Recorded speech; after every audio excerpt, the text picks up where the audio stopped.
He shoved her head so hard it hit the wall. Not in anger alone but in disgust. 8 months pregnant. Barefoot. Crying. And still, he opened the door and kicked her out. All because another woman was waiting in their bedroom. But what he didn't know, what he never imagined, was that the woman he humiliated that night was not weak, not alone, and not forgotten. Because the father she had been forced to walk away from years ago was a millionaire. And when he stepped in, everything changed. Before we continue, take a moment to like this video, share it with someone who loves powerful stories, and subscribe to our channel, The Spoken Pen, for more emotional, life-changing narratives. And tell us in the comments, which part of the world are you listening from today? Now let's begin.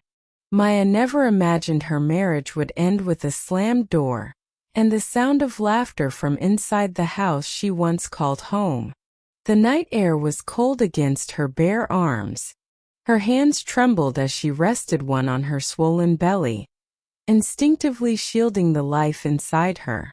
"Easy, baby," she whispered through tears. "Mama's got you." Behind her the door stayed shut.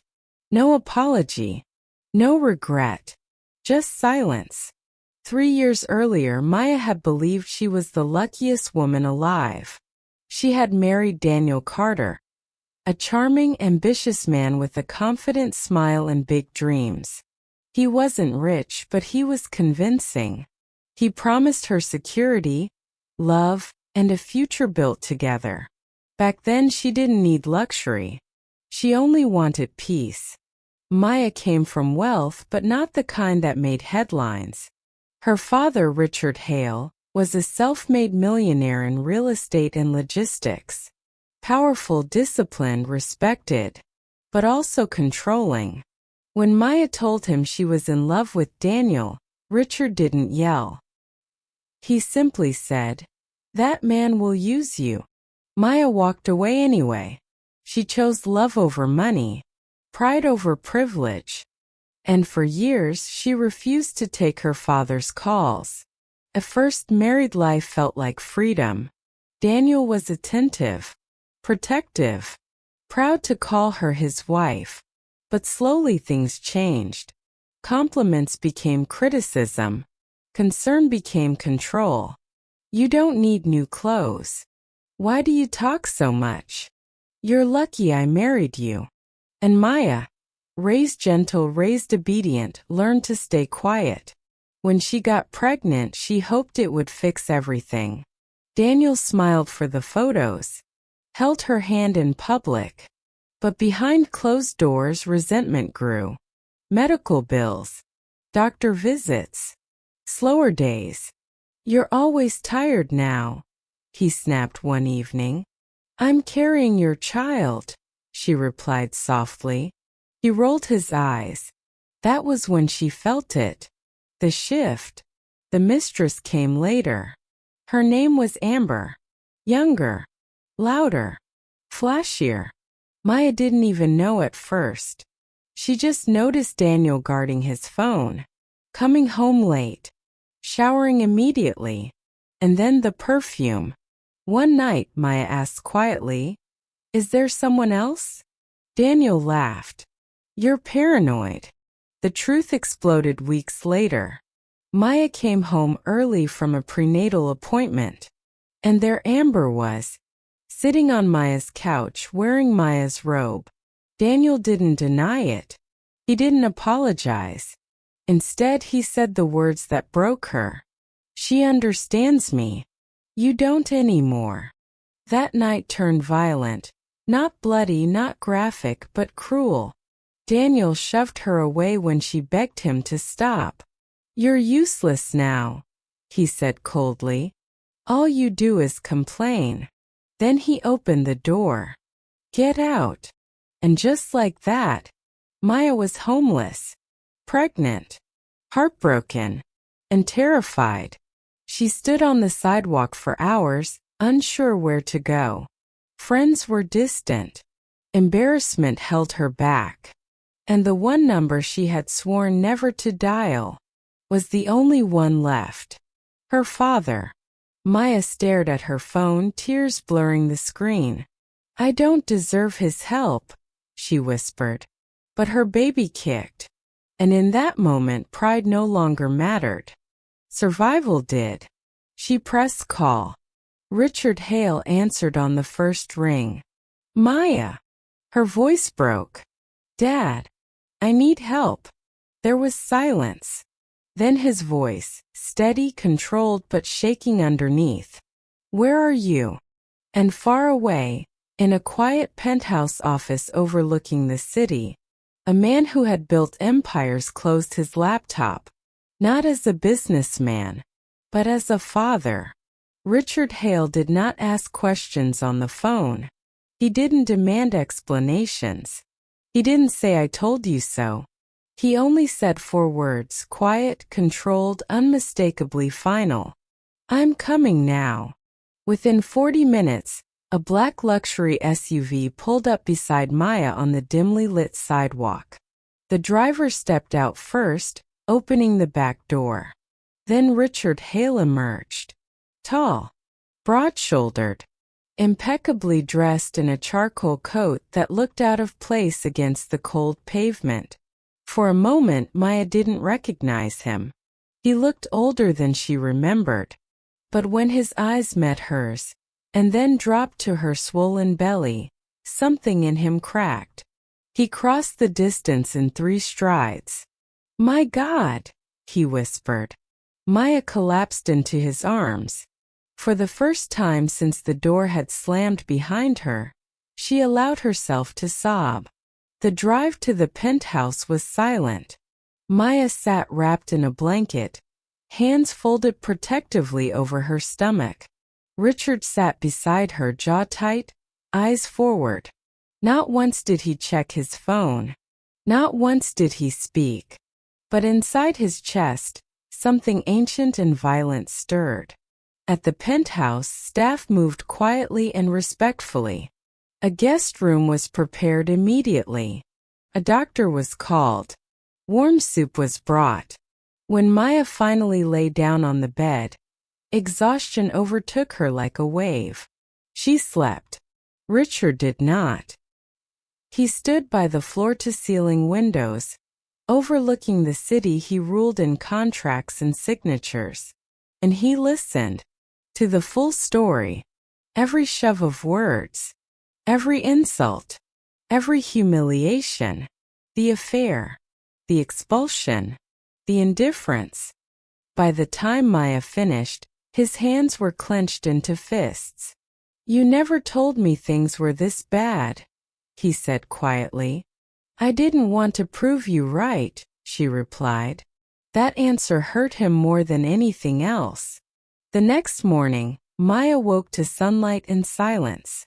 No shouting, no tension, no fear.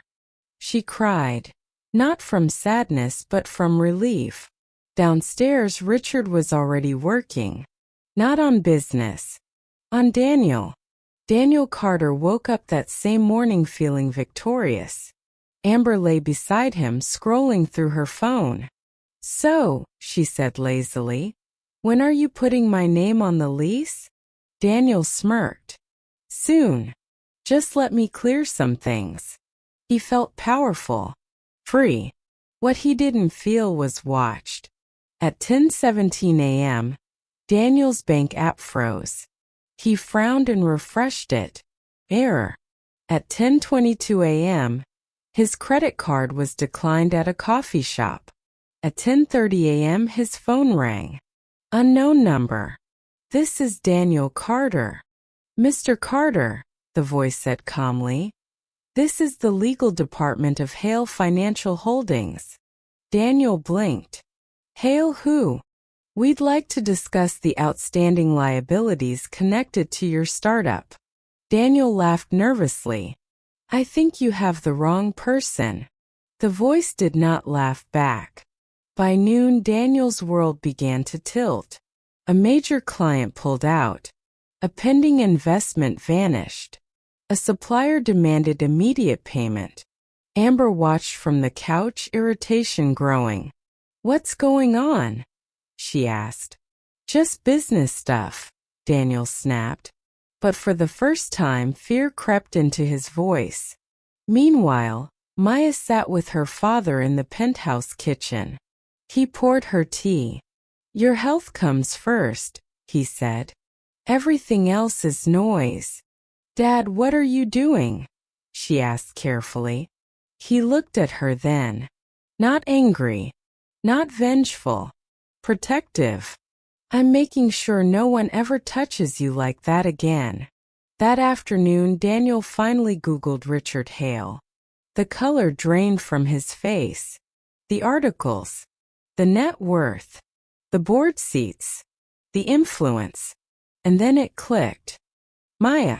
His stomach dropped. Amber noticed the change immediately. "You're scaring me," she said. Daniel didn't answer. Because for the first time since he'd shoved his pregnant wife out the door, he understood something terrible. He hadn't kicked out a powerless woman. He had insulted a legacy.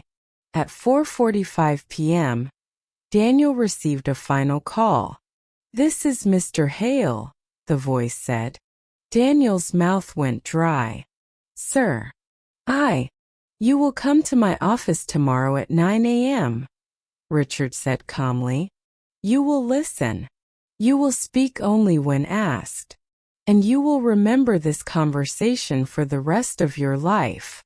The line went dead. That night, Amber packed a bag. "This isn't what I signed up for," she muttered. Daniel didn't stop her. He sat alone in the living room, staring at the door Maya had once walked through. For the first time, the silence felt heavy. Back at the penthouse, Maya rested her hand on her belly as her baby kicked again. She smiled softly. "Grandpa's protecting us," she whispered. And somewhere across the city, a man who thought he'd won everything, prepared to lose far more than he imagined. The morning sun had barely touched the city skyline when Daniel Carter arrived at Richard Hale's office. He expected anger. He expected yelling, perhaps even humiliation. But he did not expect calm. Richard Hale sat behind a polished mahogany desk, hands folded neatly. His eyes, sharp and precise, measured Daniel from the moment he walked in. "Sit," Richard said quietly. Daniel obeyed, swallowing nervously. The office was spacious but not ostentatious. Floor-to-ceiling windows overlooked the city. Shelves lined with awards, books, and photographs of Richard's family hinted at a life built on precision, discipline, and respect. Daniel shifted in the chair, trying to project confidence.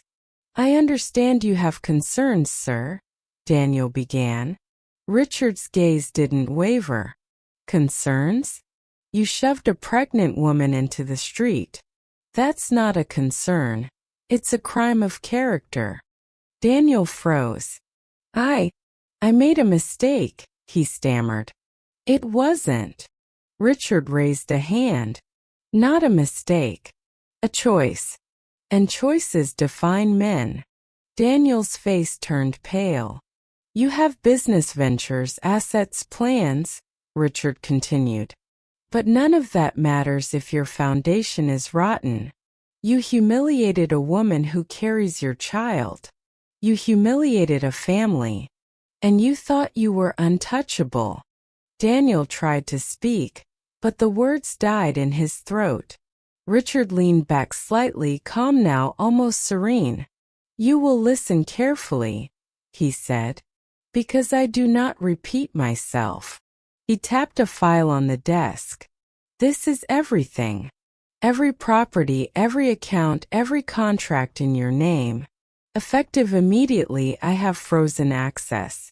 You are in no position to make decisions until you demonstrate responsibility." Daniel's hand shook. You can't do that," he shouted. Richard's voice remained unwavering. "I just did.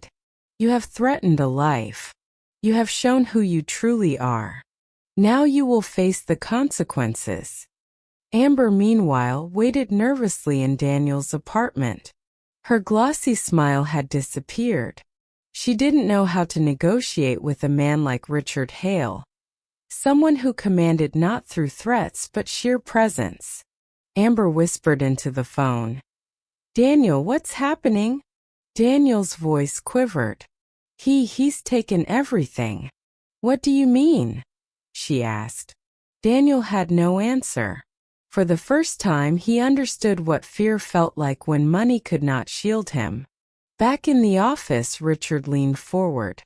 "You have one chance to make amends," he said. Daniel swallowed hard. "And if I refuse?" Richard's voice dropped. Cold. Precise. "Then you will see your empire crumble. And it will be your fault. Not mine." The next day, Maya joined her father in the office. She didn't expect confrontation. She only wanted justice. But seeing Daniel pale, hands trembling, shoulders slumped, it was a strange satisfaction. Richard gestured toward her. "Maya, say what you need." Maya inhaled. Her voice was steady. "You hurt me. You hurt our child. You thought I was nothing. And you thought you could get away with it." Daniel's eyes flicked to her. "Maya, No," she interrupted. "You will listen." Richard spoke. "Daniel, a child is coming. A life you are responsible for. You will support her financially. You will never contact her again without our consent. And you will leave Amber immediately." Daniel's lips quivered. He nodded. Richard's gaze sharpened. "Do you understand the gravity of your choices?" "Yes," Daniel whispered. "Good. That is your first step toward redemption," Richard said. "Redemption is earned, not demanded." That evening, Daniel returned to his empty apartment. Amber's things were gone. His phone had been disconnected from all accounts. His credit cards frozen. His bank accounts restricted. He realized he had lost not only his mistress but also the life he had built on arrogance and entitlement. Meanwhile, Maya returned to her father's penthouse. She rested her hand on her belly and smiled. "I feel safe," she whispered. Richard placed a hand gently over hers. "You are. And I will make sure it stays that way." Weeks later, Daniel attempted to rebuild, but it was too late. He had learned that money could not shield him from accountability, and that some consequences were irreversible. Maya, on the other hand, prepared for the birth of her child surrounded by love, protection, and respect. She had learned one thing clearly. Some fathers do not only provide money, they provide strength, courage, and justice when life demands it most. The day Maya gave birth was quiet. The city hummed below, unaware that one life had been almost broken, and another almost destroyed. In a pristine hospital room, Maya rested against crisp white sheets, her father by her side. His hand never left hers. His eyes, steady and unwavering, surveyed the room with protective vigilance. "I never thought I'd feel this peace again," Maya whispered, cradling her newborn daughter. The tiny fingers curled around hers. Richard smiled gently. "Peace isn't given, Maya. It's built. And you've earned every ounce of it." Maya looked at her father, her heart full.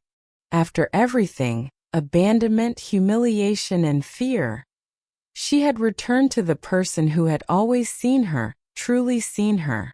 And now she was free. Across town, Daniel Carter sat in his now empty apartment. The walls echoed with silence. Amber's belongings were gone.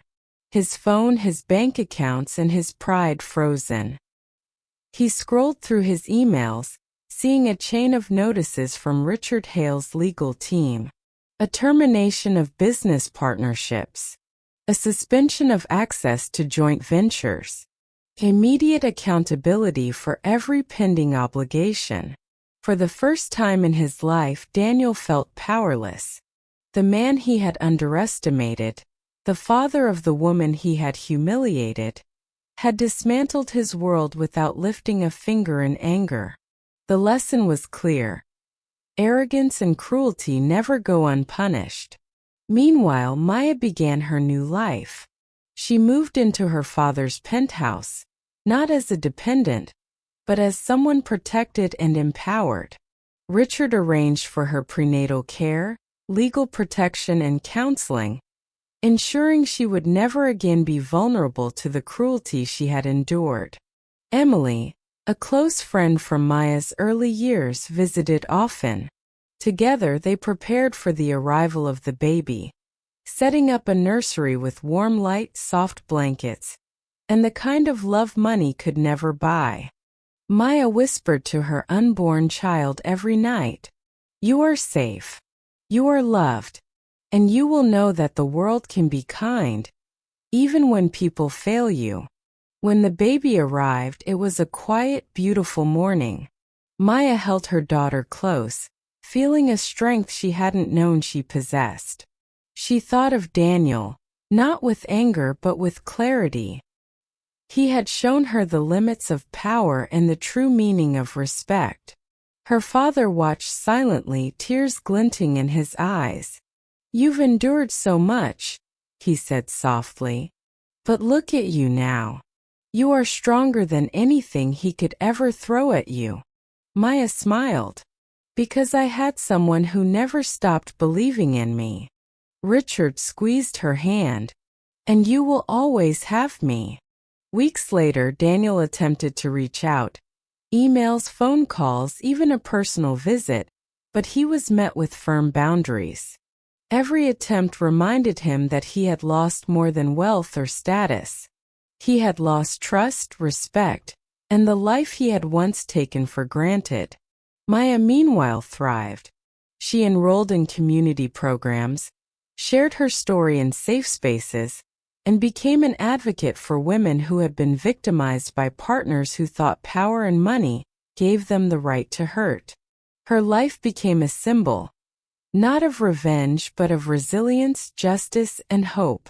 One evening, as Maya rocked her daughter to sleep, she whispered softly, "Listen, little one. The world can be cruel, but kindness exists too.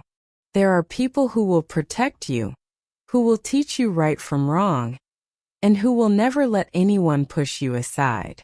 You are not powerless. You are love, courage, and strength wrapped into one." Her daughter yawned, eyes heavy, fingers curling around hers. Maya closed her eyes, feeling an overwhelming sense of closure. The nightmare was over. The future was hers to shape. Richard Hale stood in the doorway, watching his daughter.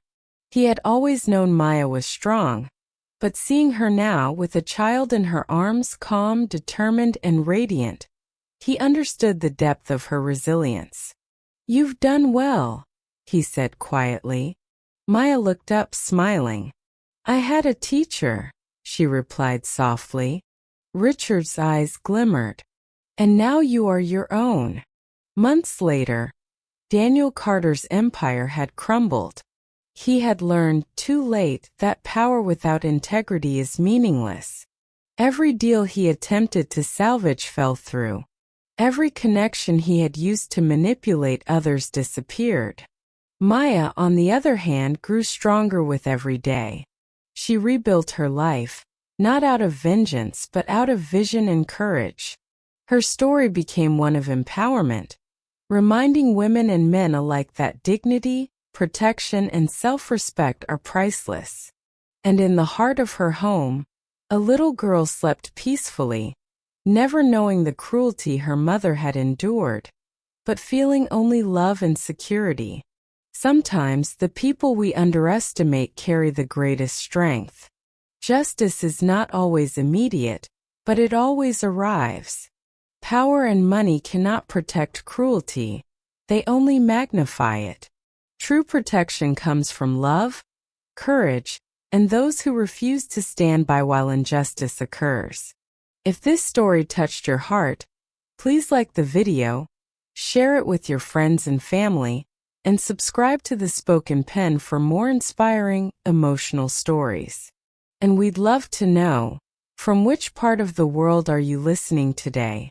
Share in the comments below, because every life deserves respect, and every story deserves to be heard.